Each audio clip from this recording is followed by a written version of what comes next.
എടി ഒരു 5000 രൂപയല്ലേ ഞാൻ ചോദിക്കുന്നുള്ളൂ പ്ലീസ്. എടി ഇനി ഞാൻ ചോദിക്കൂല പ്ലീസ്. ഒരു പ്രാവശ്യം ഇത് മാത്രം ഇനി ഞാൻ ചോദിക്കൂല. പിടിക്കാം. എടി എൻ്റെ അവസ്ഥ അതായതുകൊണ്ടാണ്. പ്ലീസ് ഒന്ന് മനസ്സിലാക്ക്. ഇനി ഞാൻ ചോദിക്കൂല.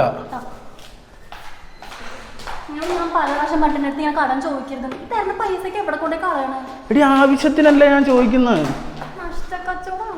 എടി ഇത് ലാസ്റ്റ്. ഇനി ചോദിക്കൂല ഞാൻ. സത്യമായിട്ടും ചോദിക്കൂല. എടി എന്നെ ഇങ്ങനെ കുത്തല്ലടി പ്ലീസ്. അവസ്ഥ അതല്ല. ഇനി എല്ലാം സെറ്റാണ്. നീ പൈസ മാത്രം നിന്ന് കഴിഞ്ഞാൽ ബാക്കി എല്ലാം സെറ്റാണ്. എടി പ്ലീസ് ഈ ഒരൊറ്റ പ്രാവശ്യം കൂടെ എങ്ങനെയെങ്കിലും നീ നോക്ക്.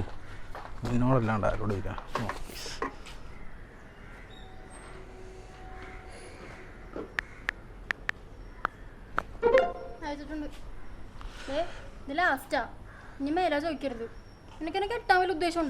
ഉണ്ട്. ഇതോടുകൂടി നമ്മളെ പ്രശ്നങ്ങളൊക്കെ തീർന്നു കേട്ടോ. Thank you. ചെന്നൈ വരെ ഒന്ന് ജോലി സെറ്റ് ആയിട്ടുണ്ട്.